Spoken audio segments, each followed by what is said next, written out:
Laging iniisip ng mga tao yung darating ang panahon, mamamatay sila, anong kahulugan ng buhay, paano magkakaroon ng katuturan ang buhay.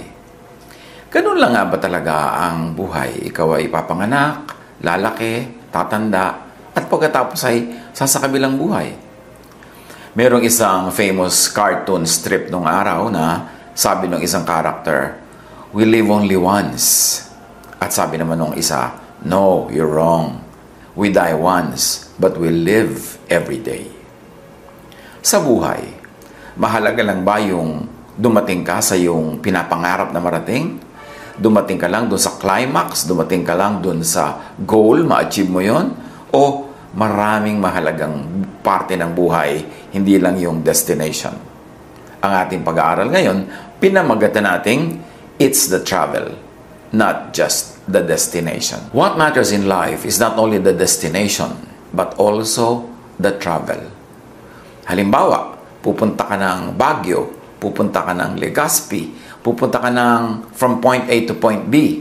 Ang mahalaga lang ba talaga makarating ka doon sa destination point B?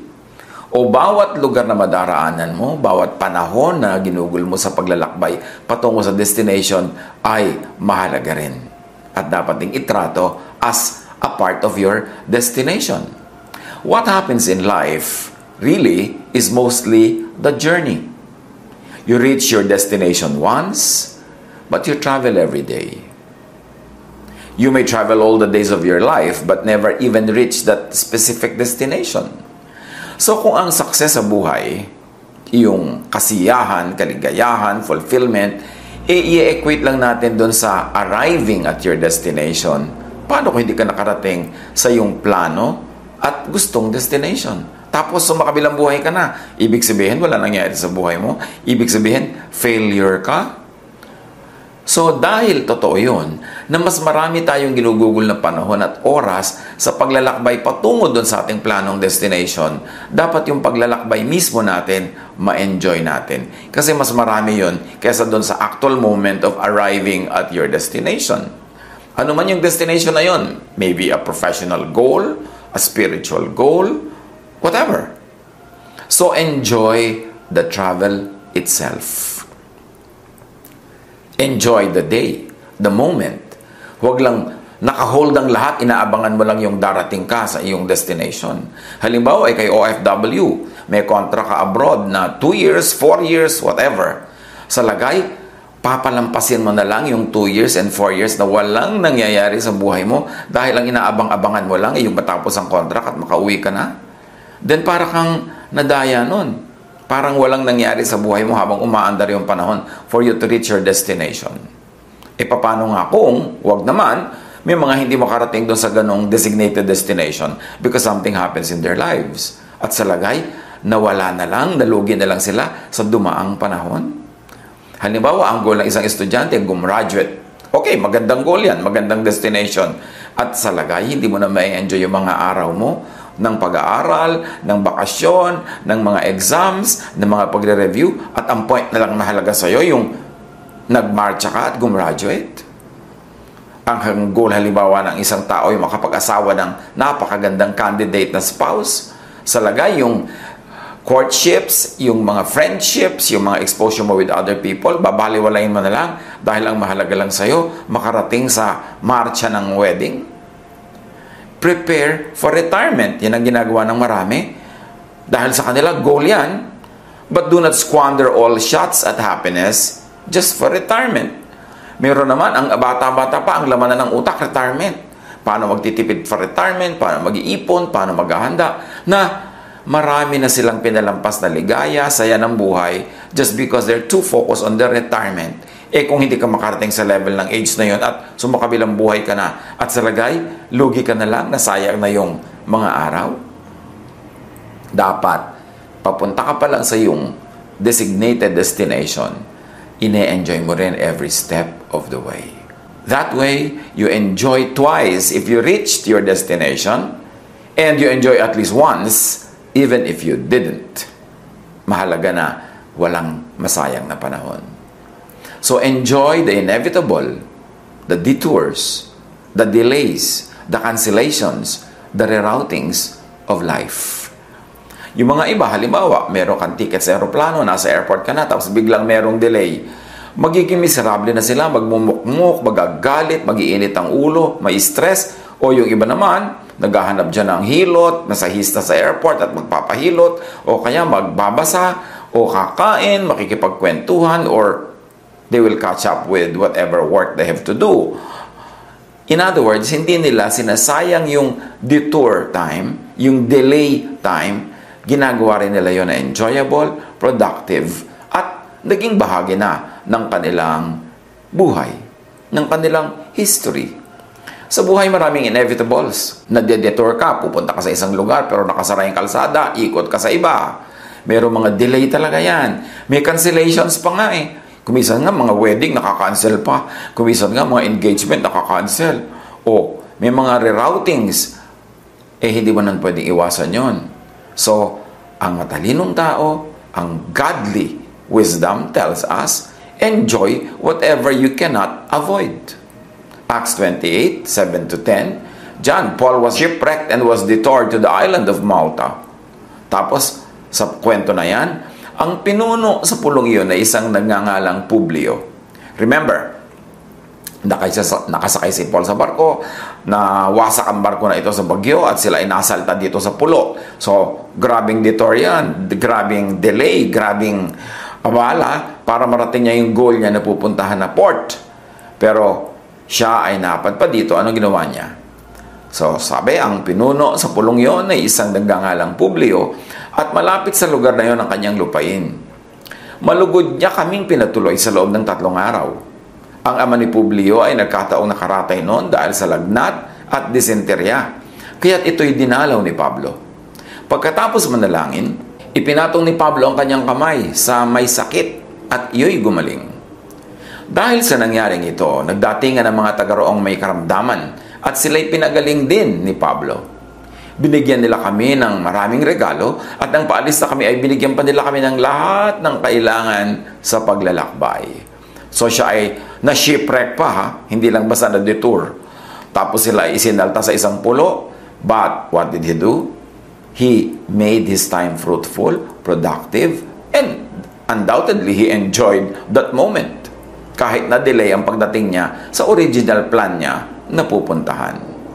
Ganyan din ang buhay. Kung napadpad ka, nasalta ka sa isang lugar na hindi mo balak, make the most out of it. Be productive. Be happy. Make people happy. Do good. And in the end, it would be a very rewarding experience. Psalm 119, 105. Your word is a lamp for my feet and a light on my path.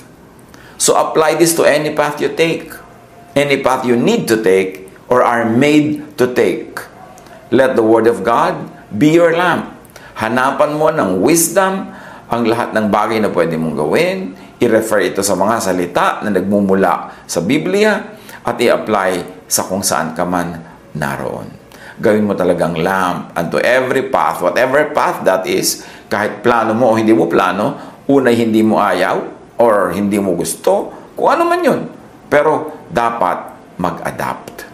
Mag-adjust tayo para ma-maximize ang kasiyahan, kaligayahan, ang pamumunga, at ang blessing. 1 Peter 1:18. Your life is a journey you must travel with a deep consciousness of God. So yung deep consciousness of God, knowledge of God, appreciation of God's presence should be applied every step of the way, wherever, however, whenever. Do not let the glory of the destination in your mind, the goal, blind you to the beauty and brilliance of every step towards it. Hindi como meron kang tinitingnan, meron kang inaabangan, meron kang tinitingala, doon ka na lang titingin, hindi mo na titingnan ang dinadaanan mo. You must stop and smell flowers along the way. You must stop and enjoy the views along the way. Kung nagbabiyahe ka, lalo't kung sa'yo naman ang sasakyan, pwede kayong huminto. Kung may magandang ilog, pwede pa nga maligo, basta safe. Kung mayroong magandang tanawin, pwede kayong lumabas at magkape kayo dun sa nakikita nyo yung tanawin na yan. Magbaon kayo ng thermos o magbaon kayo ng mga lalagyan ng mga inumin and enjoy the view. Meron kayong nadaan ng magandang Halimbawa, ang pagtitipon sa isang community na pwede naman kayong mag-observe o sumali, sali muna. Hindi kailangan magmadali na makarating sa pupuntahan ninyo, lalo't namamasya lang naman kayo. Kasi every point along the way is also a destination in itself. Psalm 16:11, "You make known to me the path of life. You will fill me with joy in your presence, with eternal pleasures at your right hand." So sa path of life, maraming pleasures. Maraming iniwan ng Panginoon sa mga landas na daraanan natin ng mga regalo. Yung meron kang landas, sinabi ng Panginoon, takakin mo ang landas na to, ayun ang ending, nandun sa dulo. Huwag ka lang doon sa dulo nakatingin. Kasi napakabait ng Panginoon na sa bawat hakbang na gagawin mo sa landas na yon, meron ka biglang makikitang blessing. Matitisod na blessing, matatapakan na blessing, matitingalang blessing na nakasabit sa mga puno. Kailangan mag-observe ka at enjoyin mo yun. Do not only be obsessed with the objective and final destination. Proverbs 3:23 and 26. "Then you will go on your way in safety, and your foot will not stumble. For the Lord will be at your side, and will keep your foot from being snared." Dahil mayroong Panginoon na kasama tayo, inaalagaan tayo, tayo ay magkakaroon ng kapayapaan, kaligtasan every step of the way, which will enable us to enjoy the journey better. Do not let the glory of the destination blind you to the brilliance of daily, momentary life. Hindi lamang yung high moments of life ang mahalaga, yun din pang araw-araw, yun din pang sa tuwi-tuwi na. Psalm 23 verse 6, "Surely your goodness and love will follow me all the days of my life, and I will dwell in the house of the Lord forever." So kailan makikita sa buhay natin yung kabutihan ng Panginoon, yung pag-ibig niya? All the days of our life. Hindi lang doon sa tinatawag nating high moment, climax moments, or mga objectives being met. All the days of our life, every day, day by day, the Lord will be there to bless us. So don't miss every day. Don't miss any day. Kung minsan kahit pa nga may karamdaman, meron paling blessing na naghihintay dyan. Yung ikaw ay naobligang humiga, naobligang magpahinga, pwede ka ngayong mag-isip-isip ng mga bagay na hindi mo na pag-iisipan kung busy ka. Pwede ka ngayong manalangin, makipagniig sa Diyos. Maraming pwedeng gawin. Kung minsan hindi ka nagkaroon ng pera pang-enroll this semester, tapos nakatigil ka lang, hindi ka dapat magbuong time na naghihintay ka kung kailan ang next semester uli na may pambayad ka na at makaka-enroll. Find every day during that detour, find in it something good. Because there is something good every day. In every day. In every situation. Dapat lang huwag tayo maging bulag sa maraming ibang blessing na hindi siguro nakalista sa listahan natin kaya akala natin hindi yun blessing. Obsessed lang tayo doon sa gusto natin at nasa listahan natin. Buksan ang mata. Maraming pagpapala kung magtitiwala tayo sa Panginoon at titingnan natin talaga kung ano mga inilagay niya dyan para sa atin. James 4:14, "Why? You do not even know what will happen tomorrow. What is your life?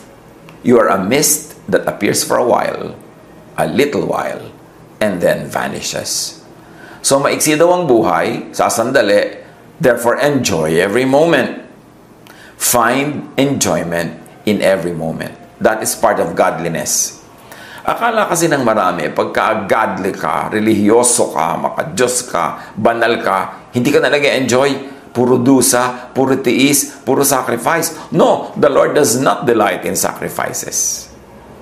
Isa sa mga tunay, mataas, malalim na pagsamba sa Diyos is to enjoy life. Why? Because God ang nagbibigay sa atin ng resources.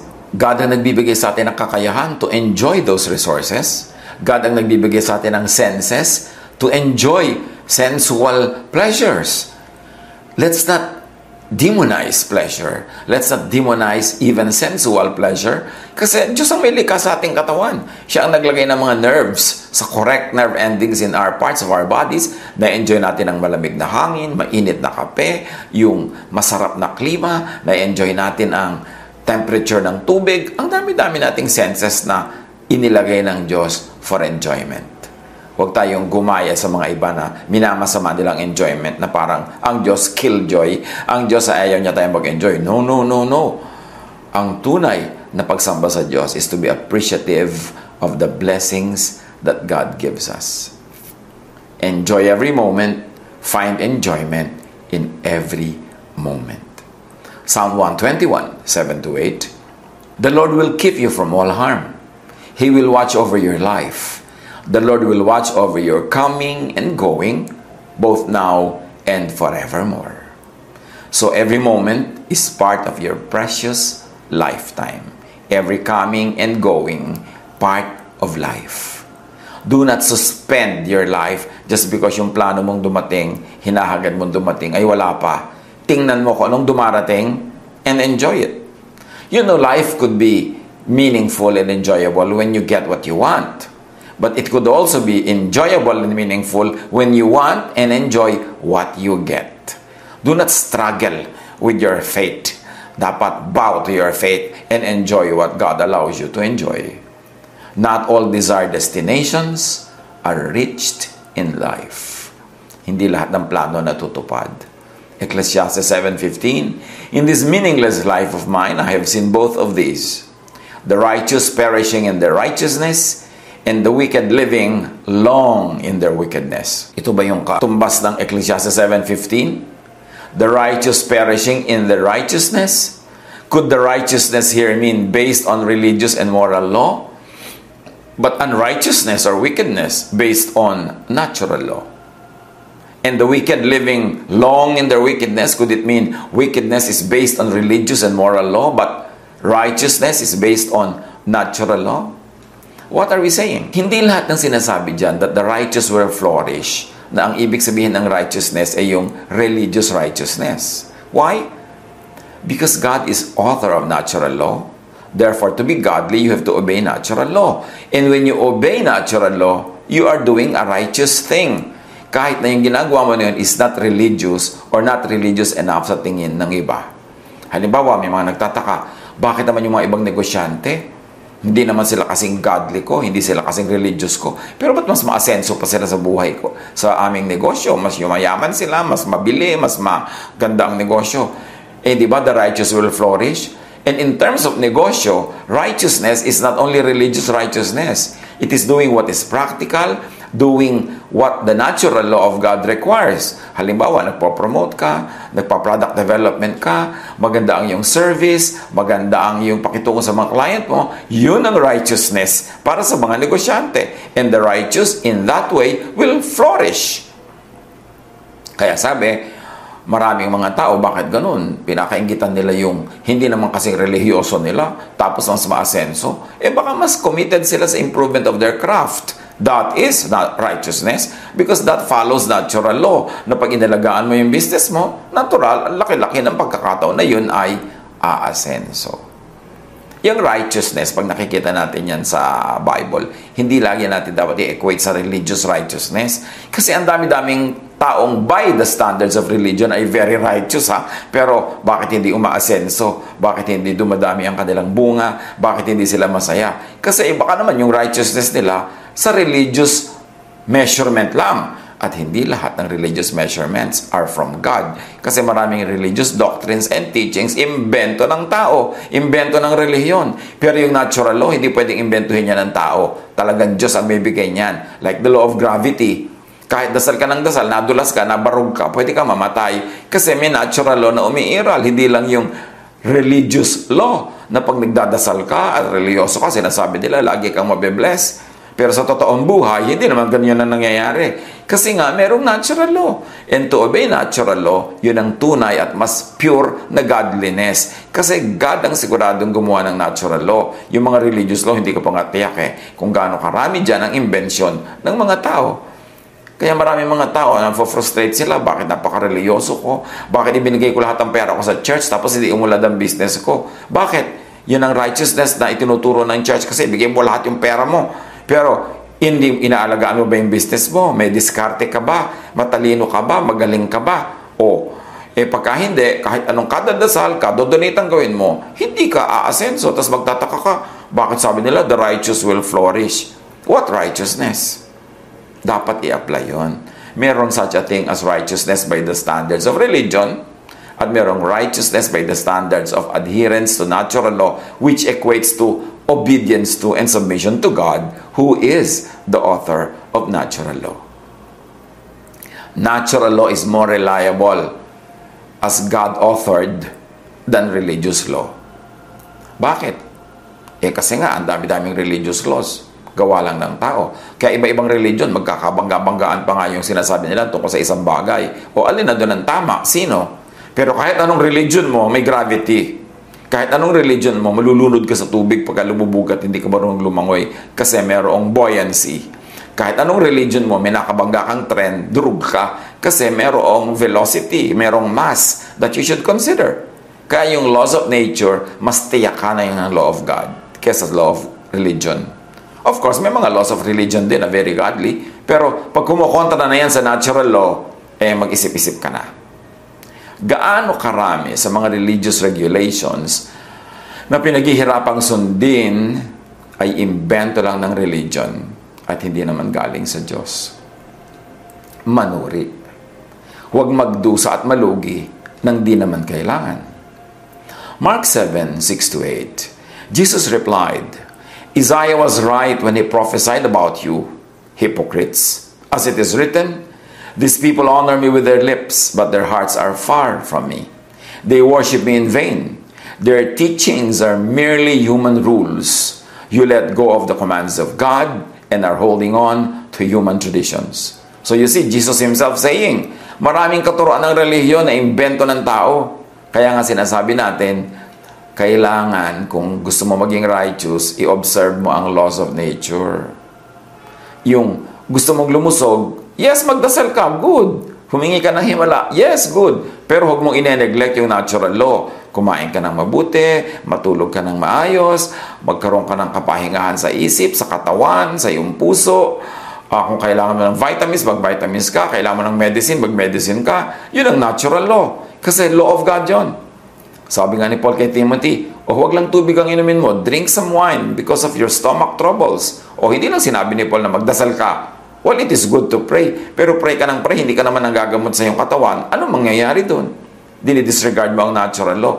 Tapos pagka nagkasakit ka o namatay, bigla kang magtatampo sa Diyos. Ecclesiastes 8:14, there is something else meaningless that occurs on earth. The righteous who get what the wicked deserve, and the wicked who get what the righteous deserve. This too, I say, is meaningless. Narito na naman yung ating suggested definition ng righteousness at wickedness. Hindi lang yung wicked at righteous in terms of religion, kundi in terms of natural law. Kasi kahit ang bait-bait mo, donate ka ng donate, dasal ka ng dasal, tapos pinapabayaan mo yung katawan, hindi ka kumakain ng tama, hindi ka nagpapahinga, ini-expose mo ang mga sarili mo sa mga infection, wickedness yun. Because you are breaking the natural, healthful laws of God. Therefore, mapapapunta sa iyo ang hindi magandang bagay. Psalm 139, 9-10, if I rise on the wings of the dawn, if I settle on the far side of the sea, even there, your hand will guide me. So kahit ka saan ka mapunta daw, sa ibabaw ng mga ulap, habang sinasalubong mo ang bagong umaga, o kaya doon ka sa kabilang ibayo ng dagat na malayo, kahit saan ka mapunta, nandun pa rin ang Diyos para katuruan, para kamahalin. Therefore, saan ka man mapunta, enjoy it. Be productive. Be fruitful. Be kind. Be good. Do good. And hindi masasayang yung pagkakapadpad mo doon o pagkakapunta. For all you know, baka hindi ka naman napadpad, talagang ipinadpad ka doon ng Diyos dahil meron siyang plano para sa'yo. Job 21, 23-25. One person dies in full vigor, completely secure and at ease, well-nourished in body, bones rich with marrow. Another dies in bitterness of soul, never having enjoyed anything good. So sabi, pareho din namang mamamatay, pero merong namamatay ng masarap ang buhay, merong namamatay na hindi man lang naging masarap ang buhay. So, kahit saan ka mapadpad, ano man ang mangyari, maximize your enjoyment.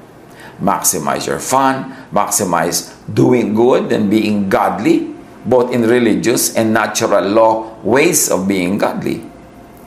Be righteous by religious law and natural law. Importante na pareho natin yan i-consider. Not all desired destinations are reached in life, so enjoy, celebrate the moment. It could be our last. We don't know. Hindi mo pwedeng isuspend lahat ng enjoyment mo. Dahil mo, next year mag-enjoy ako. 10 years from now mag-enjoy ako. Sa retirement mag-enjoy ako. Kung hindi ka abutin nun. Psalm 71:20, though you have made me see troubles, many and bitter, you will restore my life again. So kung dumadaan tayo sa ganong mga moments na parang may bitterness, mayroong trouble, ang itanim natin sa utak, God will restore us again and we will see better days. Meanwhile, habang hindi nangyayari yon, make this day as much good as possible. Make it good. Make it nice. Hanggat kaya. Life is not just a completed cycle or circle or lifetime. Life is every moment. It is every breath. Kaya sa piling ng ating mga mahal sa buhay, ng ating pamilya, mga kaibigan, mga katrabaho, enjoy the moment. Kung kayo ay nasa opisina 8 hours a day, halimbawa, alangan namang sabihin mo, ay, hell na naman ang next 8 hours ko. No, make it heaven. Make it heavenly. It is up to you. Kahit anong ginagawa natin, saan ka man mapunta, nasa diskarte mo yan to make the most out of it. Ecclesiastes 5:20, they seldom reflect on the days of their life because God keeps them occupied with gladness of heart. What's the point here? Be occupied with gladness of heart anytime, anywhere, anyhow. Colossians 3:23, whatever you do, work at it with all your heart, as working for the Lord, not for human masters. So ano man daw ang ginagawa natin, kaya para sa human master, kaya para sa ating sarili, galingan natin, gandahan, enjoyin, butihan, dahil yun ay pag-worship sa Panginoon. Productive work, creative work, beautiful work is an act of worship. Ecclesiastes 7:14, when times are good, be happy. When times are bad, consider this, God has made the one as well as the other. So pagka daw masaya ang araw, masaya ang panahon, enjoyin mo. Pero pagka hindi masaya, isipin mo, Diyos din ang may gawa niyan, Diyos din ang may bigay niyan. So, hanapan mo pa rin yan ng blessing. It's not the years in your life, but the life in your years that matter. Hindi kung gaano karaming taon ang iyong buhay, kundi kung gaano karami ang halaga at ganda ng buhay sa bawat taon, buwan, linggo, araw, oras. More than the destination, it's really the travel that counts. Mahalaga yung destination, pero hindi lahat ng destination na plano nararating. So habang nagpupunta ka towards your destination, don't fail to enjoy your life, to do good, to make people enjoy their lives because of your help, and to worship God by being creative, by being productive, and helpful. Treat every day, every moment as an end, as a destination in itself. Because it could be. Pwede naman talaga yun na yung end, yun na yung destination, yun na ang wakas. So, pagandahin. Ecclesiastes 6:12, for who knows what is good for a person in life during the few and meaningless days they pass through like a shadow? Who can tell them what will happen under the sun after they are gone? Wala. Ang sagot doon, wala. At dahil hindi mo alam kung saan ka pupunta, hindi mo alam kung saan ka ipapadpad ng buhay, saan ka makakarating, so enjoy this moment, enjoy the here and now. Matthew 6:34, so don't be anxious about tomorrow. God will take care of your tomorrow too. Live one day at a time. So live day by day, hindi week by week, month by month, or year by year. Every day is a gift of God. Do not waste it. Treat every day, every moment with respect and awe. Parang dapat, wow, another day. Thank you, God. Nabuhay na naman ako, nagising ako, there's another day. Wow, thank you, Lord, another Monday. Hindi yung, ay, Monday na naman, rainy days and Mondays always get me down. Dapat natutuwa ka, wow, umuulan. Wow, maaraw. Wow, umuulan at araw sabay. wow, gabi na, wow, umaga na, wow, tanghali na. Yung mga moment na yon, walang sayang dapat kasi Diyos ang may bigay ng lahat. Igalang ang bawat araw, igalang ang bawat oras sa pamamagitan ng pagse-celebrate, ng paggawa ng mabuti at hindi pagrereklamo. Psalm 34, 12-14, whoever of you loves life and desires to see many good days, keep your tongue from evil and your lips from telling lies. Turn from evil and do good. Seek peace and pursue it. That's one great way to respect a day or an hour or a moment. Huwag magsinungaling, huwag gumawa ng away, makipagkasundo para high quality ang moment, hindi low. Biruin mo kung may kasama ka, may kasabay ka, tapos magkaaway kayo, di low quality. Samantalang pwedeng gawing high quality by being friendly, by being nice, by being truthful, and not lying to people. Ecclesiastes 11:8, however many years anyone may live, let them enjoy them all. So all. Hindi kung ikaw halimbawa ay nasa barko dahil marino ka, hindi ka na mag-e-enjoy ng 10 buwan. Na ang enjoyment mo na lang ipag bumaba kayo ng barko kuminsan, o kaya ay pagka nakarating ka na uli at umuwi sa iyong sariling pamilya. Paano naman yung 10 months na nasa laot ka? E di, parang zero, parang nasayang kung hindi ka iimbento ng kaligayahan, hindi ka gagawa ng mga bagay na sulit at productive.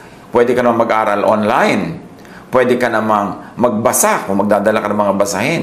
Pwede kayong gumawa ng mga kung ano-anong klase ninyo, mga seminar dyan, na yung mga marurunong magtuturo. Kasi hindi naman como ikaw ay marino, ibig sabihin yun lang ang alam mo. Usually marami ka pang ibang alam sa buhay. So, magturuan kayo among yourselves para pagbaba nyo ng barko, either sa bakasyon or for good, may iba pa kayong skills.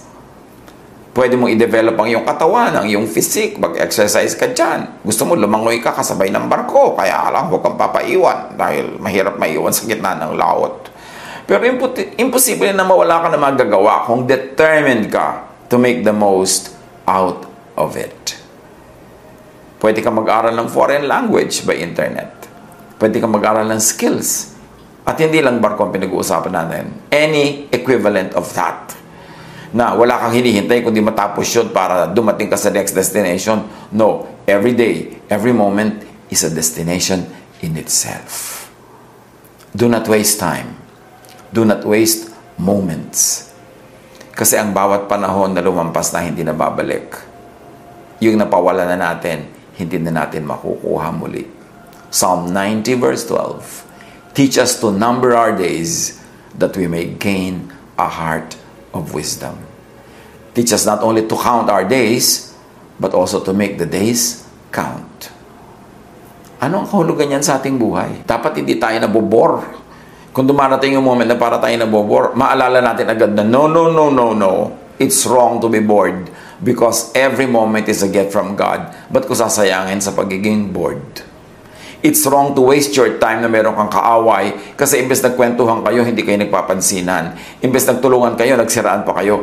It's a waste of time. It's a waste of life. Mga away-awayan ng mga relihiyoso. It's a waste of time, life, and love. Pare-pareho dala kayo mag-aral at kung hindi kayo magkasundo, hindi maghiwa-hiwalay kayo ng paningin sa buhay, pero hindi nyo kailangan mag-away. Yung mga mag-asawa, kumisan nga nagbakasyon lang from working abroad. Konting araw lang ang bakasyon. May mga araw patampuhan na hindi nag-uusap, na nag-aaway pa. It's a waste of time. Learn to value time because it's a gift of God that cannot be retrieved once lost. Bawat oras, bawat panahon na ibinibigay sa atin ng Diyos, may kakambal yan na opportunity to be good, to do good, and to receive good. Pahalagahan. Huwag laging ma-obsess with our plans and destinations to the point that you don't enjoy the journey, the travel, every step that you take. Pag-aralan kung paano i-apply ito sa iba't ibang bahagi ng ating buhay and be blessed. Or be blessed some more or stay blessed. God bless us all.